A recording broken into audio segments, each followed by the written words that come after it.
ઓમ શ્રી ગણેશાય નમઃ. જય શ્રી કૃષ્ણ મિત્રો. કર્મોના ફળ, કર્મ એનો હિસાબ કેવી રીતે કરે છે, કર્મના લેખાજોખા, આ વાર્તાનું નામ છે ઓમ નમો ભગવતે વાસુદેવાય. ઓમ નમઃ શિવાય. કપૂરે ગૌરમ કરુણાવતારમ સંસાર સારમ ભુજગેન્દ્રહારમ સદા વસંતમ હૃદયારવિંદે ભવમ ભવાની સહિતમ નમામિ. મિત્રો, આજે સરસ મજાની આપણે વાર્તા સાંભળીશું. કર્મનો રસ્તો થોડો અટપટો હોય છે, એને તમે જેટલું સમજવાની કોશિશ કરો છો એ એટલો જ તમને આશ્ચર્યચકિત કરે છે. આ લોકોને મળાવે પણ છે અને એને લોકોથી દૂર પણ કરે છે. આ બધું કર્મ જ કરે છે. કર્મના કારણે કોઈ વ્યક્તિ નબળો પડી જાય છે તો કોઈ વ્યક્તિ શક્તિશાળી બની જાય છે. કર્મ કોઈને ગરીબ તો કોઈને અમીર બનાવી દે છે. આ સંસારમાં જે પણ સંઘર્ષ થાય છે, જે પણ મન મોટાવ થાય છે, પરિવારમાં જે કલેશ ઝઘડા થાય છે, આપણી આસપાસ જે લોકોના મનમાં વેર ભાવ છે, કોની સાથે જે લેણ દેણ છે એ બધા આપણા જ કર્મ બંધનના કારણે છે. કર્મ આપણી ધારણા અને બુદ્ધિ શક્તિ ક્ષમતાથી બહુ ઉપરની વાત છે. આ ઉપરથી તમને એક સરસ મજાની વાર્તા મિત્રો સંભળાવવા જઈ રહી છું, જે સાંભળીને તમને બધું જ સમજાઈ જશે, તમને જ્ઞાન મળશે. જ્યારે આપણે આ કર્મને સમજવા લાગીશું ને તો તમે ઘટનાઓ અને લોકો સાથે લાગણીના જોડાણથી બંધાવાનું બંધ કરી દેશો અને ત્યારે આપણા અંતર આત્માની યાત્રાનો આરંભ થાય છે. વાલા મિત્રો, આપણા જીવનમાં સારી અને ખરાબ વાતો કર્મના કારણે જ ઘટે છે. જ્યારે સમય સારો આવે ત્યારે દુશ્મન પણ મિત્ર જેવો વ્યવહાર કરવા લાગે છે અને જ્યારે સમય ખરાબ આવે છે ત્યારે મિત્ર પણ દુશ્મન જેવો લાગે છે. જે લોકો માટે તમે ઘણું બધું અત્યાર સુધી કર્યું હોય છે એ લોકો પણ તમારા દુશ્મન બની જાય છે. અને બીજી તરફ આપણા જીવનમાં અમુક લોકો એવા પણ આવી જાય છે જે તમારા મદદગાર બને છે, જેના માટે તમે ક્યારેય કંઈ જ નથી કર્યું હતું, છતાં એ તમારા મદદગાર બનીને તમારો બેડો પાર કરે છે. આ બધામાં સમય અને કર્મની ભૂમિકા બધાથી મહત્વપૂર્ણ છે. વાર્તા સાંભળો મિત્રો, બહુ સરસ છે. મિત્રો, બહુ પહેલાના સમયની વાત છે આ. એક ગામમાં એક બ્રાહ્મણ રહેતા હતા. એ બહુ જ ગરીબ હતા. એ બ્રાહ્મણનું નામ હતું ગંગારામ અને એ ભગવાન શિવનો મોટો પરમ ભક્ત હતો. બ્રાહ્મણ પાસે તેના બ્રાહ્મણપણા, જે આજે પંડિતપણું કરે, એ કામ સિવાય બીજું કોઈ કામ હતું નહીં. બસ એ બ્રાહ્મણપણા કરીને જેમ તેમ કરીને ઘરનું ગાડું ગુજરાન ચલાવી રહ્યો હતો. પરંતુ બ્રાહ્મણની પત્ની આ કામથી સંતુષ્ટ ન હતી. એ બ્રાહ્મણને વારંવાર કહેતી કે ક્યાંક શહેરમાં જઈને બીજું કામકાજ કરો. આવી રીતે ક્યાં સુધી ચાલશે? જો આમ જ ચાલતું રહ્યું તો દિવસે ને દિવસે પરિવાર તો વધતો જાય છે. તો આ આ પંડિતપણાના કામથી એની આવકમાંથી કેવી રીતે ઘર ચાલશે? માટે તમારે તો વધારે કમાવવું જ પડશે. આમ કામ નહીં ચાલે. પહેલા તો આવું બધી વાત ગંગારામે ઘણી બધી વખત સાંભળી હતી, પણ એ ટાળતો હતો. પરંતુ રોજની કિચકિચ એની પત્નીની સાંભળીને એ થાકી ગયો હતો. તો એક દિવસ એણે નિર્ણય કર્યો કે એ બહાર જશે. તો એણે બ્રાહ્મણે એની પત્નીને કહ્યું કે શહેર જવાની તૈયારી કરે, કાલે સવારે હું રવાના થઈશ. બ્રાહ્મણીએ જેટલા પણ કપડાં હતા એ બધા ધોઈ દીધા.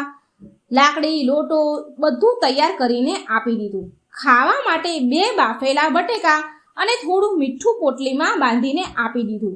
જ્યારે સવાર થઈ તો ગંગારામ એનો સામાન લઈ અને ખાવાનું લઈને બ્રાહ્મણીથી એની પત્નીથી વિદાય લીધી. હવે એને જવાનું તો હતું શહેરમાં કમાવા માટે, પણ ક્યાં જવાનું હતું એ એને ખબર ન હતી. છતાં પણ શહેર જવાનો એને રસ્તો પકડી લીધો. જે રસ્તો બહાર તરફ જતો હતો એના પર એ ચાલી નીકળ્યો. રસ્તો કાચો હતો અને જંગલમાં થઈને નીકળી રહ્યો હતો. એટલે ચાલતા એને બપોર થઈ ગઈ.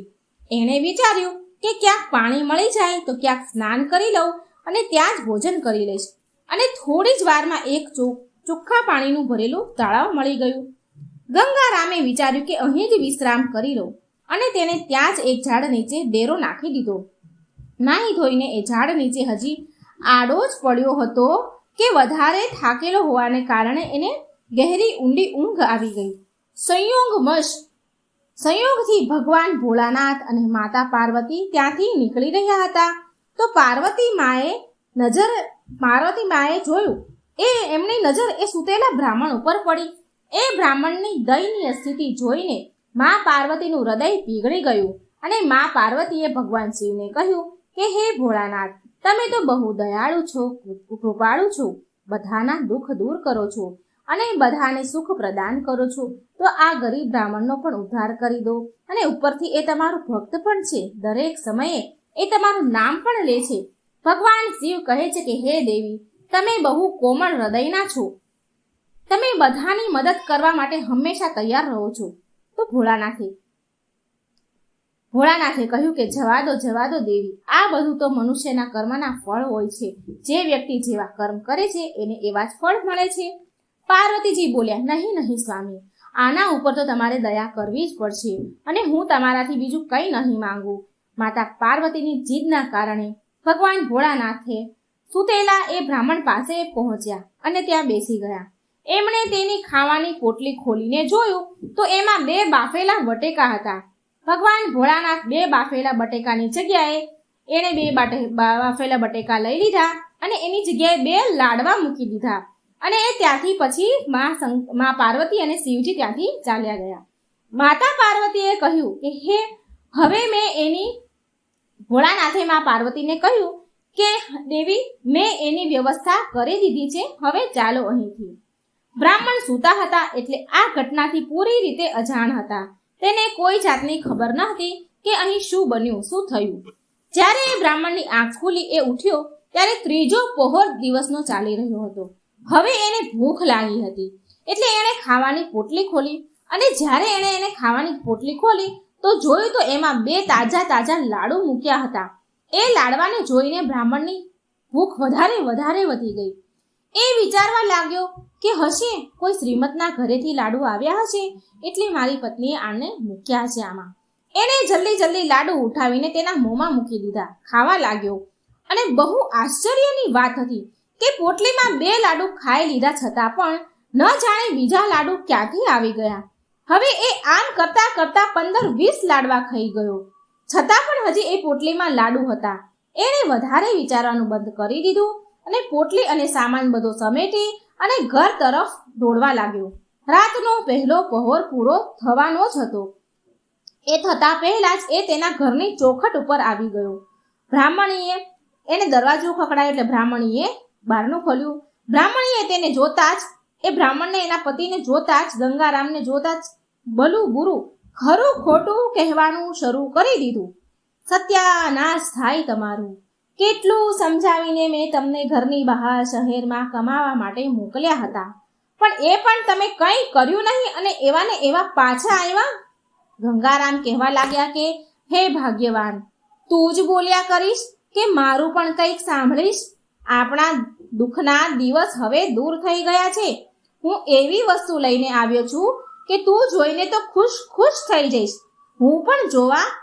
હું જોઉં છું કે એવી કઈ વસ્તુ છે. કયો ખજાનો તમે એવો લાવ્યા છો? એની પત્ની બોલી કે એવો કયો ખજાનો લઈને આવ્યા કે આટલી ઉછળકૂદ તમે કરી રહ્યા છો? બ્રાહ્મણીએ પાણી આપ્યું બ્રાહ્મણને અને પાણી પીને એને પોટલી ખોલી. બ્રાહ્મણી ક્યારેક લાડુ સામે જુએ તો ક્યારેક ગંગારામ સામે જુએ. અરે આ શું છે? બ્રાહ્મણે ખુશીથી કહ્યું કે લે લાડુ ખા. બ્રાહ્મણીએ લાડુ લીધો અને ખાઈને જોયો તો એને બહુ જ સ્વાદિષ્ટ લાગ્યો. એણે જીવનમાં આવો લાડુનો સ્વાદ ક્યારેય લીધો નહોતો. આવા લાડવા એને ક્યારેય નહોતા ખાધા. એક પછી એક આમ કેટલાય લાડુ એ ખાઈ ગઈ, પણ પોટલીમાં લાડુ ખતમ થતા ન હતા. એના બાળકોએ પણ ખૂબ ધરાઈને લાડવા ખાધા, પણ લાડવા ઓછા થવાનું નામ લેતા ન હતા. ગંગારામે જંગલની બધી જ ઘટના વિશે તેની પત્નીને વાત કરી. બ્રાહ્મણીએ બ્રાહ્મણને કહ્યું કે મેં તો પોટલીમાં 2 બાફેલા બટેકા મૂક્યા હતા, તો આ લાડુ કેવી રીતે આવી ગયા? બ્રાહ્મણ કહે છે કે ભોળાનાથની કૃપા સમજીને વાત ત્યાં એને સમાપ્ત કરી દીધી. હવે ગંગારામે પત્નીની સલાહથી ઘરની બહાર ગંગારામ હલવાઈની સ્પેશિયલ લાડુનું બોર્ડ ટીંગાડી દીધું. ગામમાંથી 1-2 દિવસ ઓર્ડર આવ્યા તો એણે તરત જ ઓર્ડર પૂરા કરી દીધા. જે પણ ગંગારામના લાડુ ખાય એ તો વખાણ કરતા થાકે નહીં, કેમ કે આવા સ્વાદિષ્ટ લાડુ એ ગામના લોકોએ ક્યારેય પણ ખાધા ન હતા, કેમ કે એ લાડુમાં ભગવાન ભોળાનાથનો હાથ લાગી ચૂક્યો હતો. ખુદ ભગવાન ભોળાનાથે એ લાડુ આપ્યા હતા, માટે એ આટલા સ્વાદિષ્ટ હતા. ગંગારામે એ પોટલીને અંદર ઘરમાં મૂકીને રાખી હતી, સંતાઈને રાખી હતી, રહસ્યને છુપાવી રાખ્યું હતું. છતાં પણ ગામવાળા બહુ હેરાન પરેશાન હતા, કારણ કે ગંગારામને કોઈ લાડુ બનાવતા જોતું ન હતું, અને ના તો એના ઘરમાંથી કે કોઈ દુકાનમાંથી કોઈ પ્રકારનો ધુવાડો કે કંઈ જ નીકળતું ન હતું, અને ના ગંગારામ કોઈ પ્રકારનો લાડવાનો સામાન લાવતા કોઈ એને જોતું ન હતું. કોઈ પ્રકારનો સામાન પણ એ લાવતો ન હતો. ગામવાળાને શંકા ગઈ. હવે ગંગારામની આર્થિક સ્થિતિ ધીરે ધીરે સારી થવા લાગી. તેને સારું એવું એક મકાન ખરીદી લીધું. તેણે તેની પત્નીને બહુ બધા ઘરેણાં બનાવડાવી દીધા. તેની પત્ની તો સોના ચાંદીના ઘરેણાથી ઢંકાઈ જતી હતી. પત્નીની સલાહથી ફરી ગંગારામે રાજાના દરબારમાં પણ આવવા જવાનું શરૂ કરી દીધું હતું. પણ જ્યારે આદમી મોટો બની જાય છે, મોટો માણસ બને છે ને, તો એના દુશ્મન પણ ઘણા બધા વધી જાય છે, દુશ્મનો બની જાય છે. ગામમાં પણ આવું જ થયું ગંગારામ સાથે. ગામમાં જે લોકો તેની પ્રગતિથી બળતા હતા, ઈર્ષા થતી હતી, એ લોકો રાજ દરબાર સુધી તેની ચુગલી કરવા માટે પહોંચી ગયા. કોઈ દુશ્મને એની પોટલીના રહસ્યની વાત જાણી લીધી હતી અને આ વાત રાજાના કાન સુધી પહોંચાડી દીધી. એવું કહ્યું રાજાને બતાવવામાં આવ્યું કે આવી અનમોલ વસ્તુ તો રાજા પાસે જ હોવી જોઈએ. આ તુચ્છ બ્રાહ્મણને આનાથી શું લેવા દેવા? રાજાએ એમ વિચાર કર્યો કે મારો આટલો મોટો રાજમહેલ છે, રોજ મોટા ભંડારો ચાલે છે, મોટી મોટી સેનાઓ જમે છે, તો આ લાડુની પોટલી તો મારી રસોઈમાં હોવી જોઈએ. આ બ્રાહ્મણને લાડુની પોટલીનું શું કામ? રાજાએ તરત જ એના સિપાહીને મોકલીને એ બ્રાહ્મણને દરબારમાં બોલાવ્યો, અને જ્યારે એ દરબારમાં હાજર થયો બ્રાહ્મણ, તો રાજાએ એની જોડે તેની લાડુની પોટલી માંગી. ગંગારામે તો પહેલા ઘણી બધી આનાકાની કરી ના પાડી, પણ હવે રાજાની આજ્ઞાનું ઉલ્લંઘન કરવું એ તો તેના વશની વાત ન હતી, એ તો એની શક્તિની બહારની વાત હતી. એક અસહાય બ્રાહ્મણના વશમાં ન હતું. એ એક રાજાની આજ્ઞા કેવી રીતે ટાળી શકે? મન મારીને મજબૂરીમાં એ લાડુની પોટલી એ રાજાના હવાલે એ બ્રાહ્મણે ગંગારામે કરી દીધી. બ્રાહ્મણ જાણતો હતો કે જો રાજાને પોટલી હું લાડુની નહીં આપું ને, તો રાજા બળનો ઉપયોગ કરશે અને જબરજસ્તી એની પોટલી છીનવી લેશે. ગંગારામ બીજા કોઈ કામ કરવા લાયક તો બિચારો હતો નહીં. એને પોટલી તો આપી દીધી. હવે જે થોડી ઘણી જમા પૂંજી હતી એની પાસે, એ પણ ખર્ચ થઈ ગઈ, કારણ કે હવે તેની પત્ની અને બાળકોનો ખર્ચા વધતા હતા. એના બાળકો મોટા થઈ રહ્યા હતા, ખર્ચા વધવા લાગ્યા. તેણે તેની પત્નીની સલાહથી રાજા સાથે મિત્રતા કરવાનો પછતાવો અને તેની મૂર્ખતાનો એને બોધ થઈ ગયો. એને ખૂબ પછતાવો થયો બ્રાહ્મણને.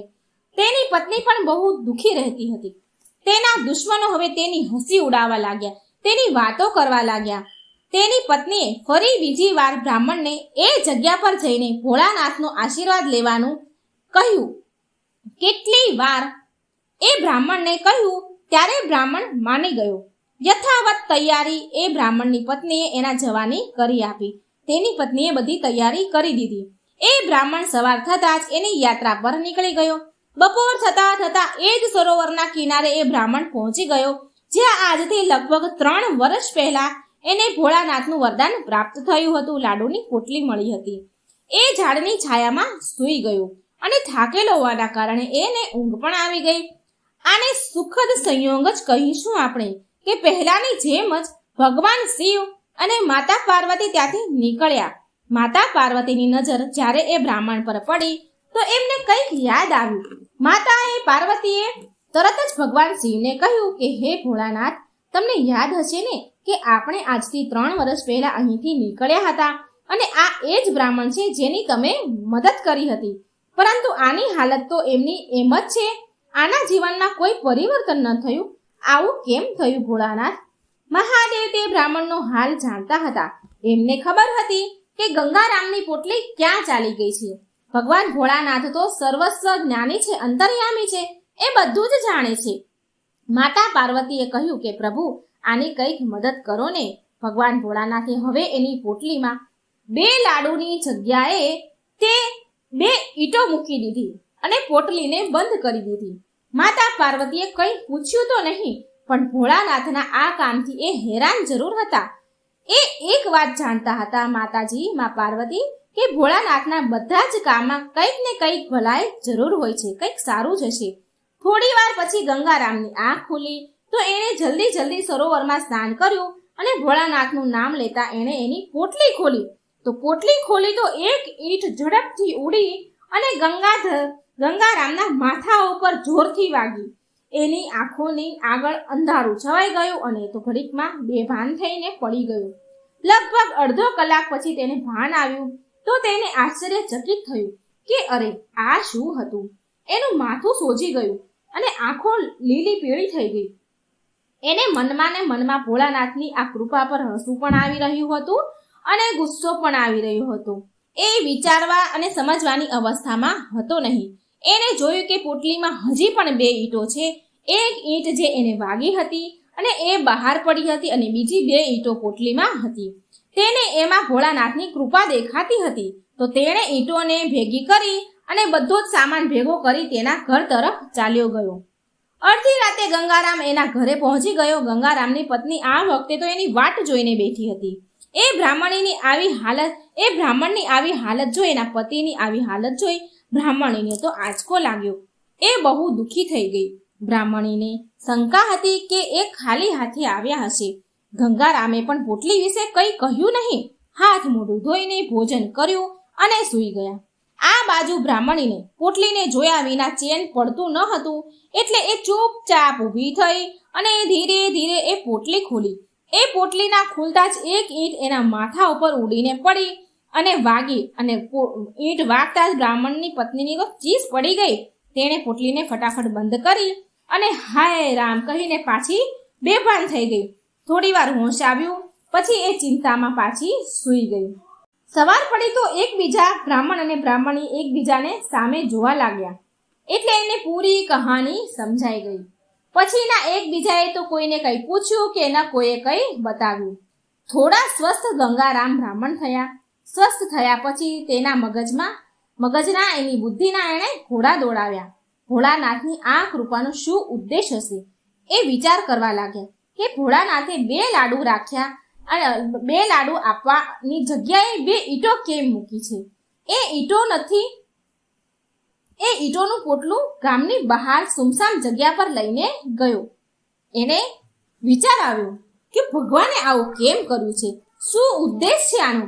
એ વિચાર કરવા માટે એ પોટલું લઈ અને ગામની બહાર સુમસામ જગ્યામાં ચાલ્યો ગયો અને ધીરે રહીને એ પોટલી એની વિરુદ્ધ દિશામાં, એની સામેની દિશામાં ખોલી અને ભોળાનાથનું નામ લઈને એણે પોટલી ખોલી. તો એ આશ્ચર્યચકિત હતો કે એ પોટલીમાંથી લગાતાર ઈંટો ઊંધી દિશામાં સામેની સાઈડ પડી રહી હતી ઉડીને.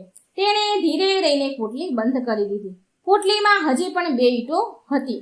હવે એને ભોળાનાથની કૃપાનો અહેસાસ થઈ ગયો અને એ લીલાનો ઉદ્દેશ શું છે એ એને ખબર પડી ગઈ કે આ ગંગારામ બ્રાહ્મણને સમજમાં આવી ગયું હતું, જે યુદ્ધનો સંદેશ આપી રહ્યું હતું કે હા, રાજા સાથે યુદ્ધ કરીને મારી પોટલી હું પાછી લઈ લઉં. આ જ ભોળાનાથની મનસા હતી. પછી પોટલી લઈને પાછો ગંગારામ ઘરે આવી ગયો. ગંગારામે એક સંદેશ લખ્યો અને રાજાને મોકલ્યો. રાજા પાસે કે એ મારા લાડુની પોટલી પાછી મોકલાવી દે અને અડધું રાજ્ય પણ મને આપી દે, નહીં તો એની સાથે યુદ્ધ કરે. આવો સંદેશ મોકલાયો.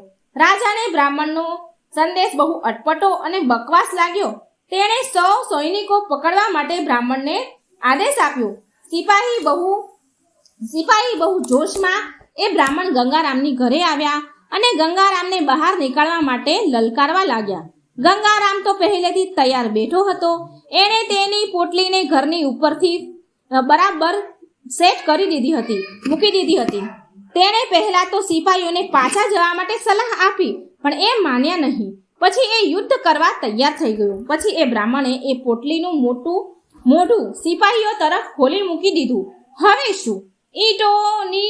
ઈંટોનો વરસાદ થવા લાગ્યો. સિપાહી ઉપર ઈંટો વરસવા લાગી અને સિપાહીઓ તો લોહી લુહાણ થઈ ગયા અને પાછા મહેલ તરફ ભાગી દોડીને જવા લાગ્યા. લગભગ 300 થી 400 મીટર સુધી ઈંટો ઉપર પડતી રહી સૈનિકોની, અને ભાગીને સૈનિકો બધા રાજા પાસે પહોંચ્યા અને રાજાને બધી વાત કરી, બધી જ ઘટના કહી. આવી એક તરફા લડાઈ રાજાએ ક્યારેય ન જોઈ હતી કે ન ક્યારેય સાંભળી હતી. રાજાએ એની પૂરી સેના એના સેનાપતિઓ સાથે મોકલી દીધી. જેટલા પણ સૈનિકો હતા, સેનાપતિ બધા મોકલી દીધા યુદ્ધ માટે. સૈનિક અને સેનાપતિ એ બ્રાહ્મણને પકડવા માટે ગામ તરફ આવ્યા.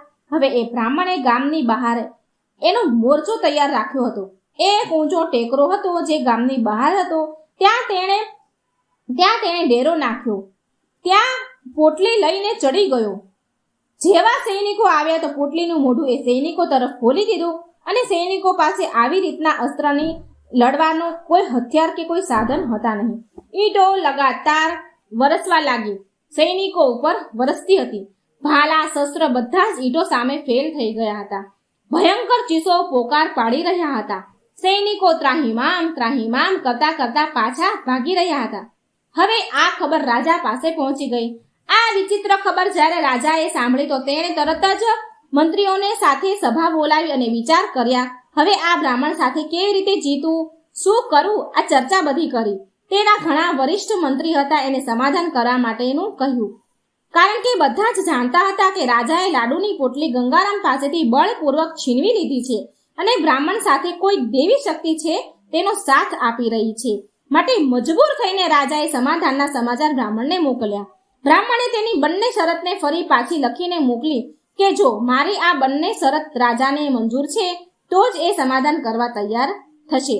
રાજાએ શરત સ્વીકારી અને અડધું રાજ્ય આપી દેવાની ઘોષણા કરી દીધી, અને તેની પોટલી સન્માન સહિત પાછી આપવાની પણ ઘોષણા કરી દીધી. એ બ્રાહ્મણ હવે મહારાજ રાજા બની ગયો હતો, અને આ બધું ભોળાનાથની કૃપાથી થયું હતું.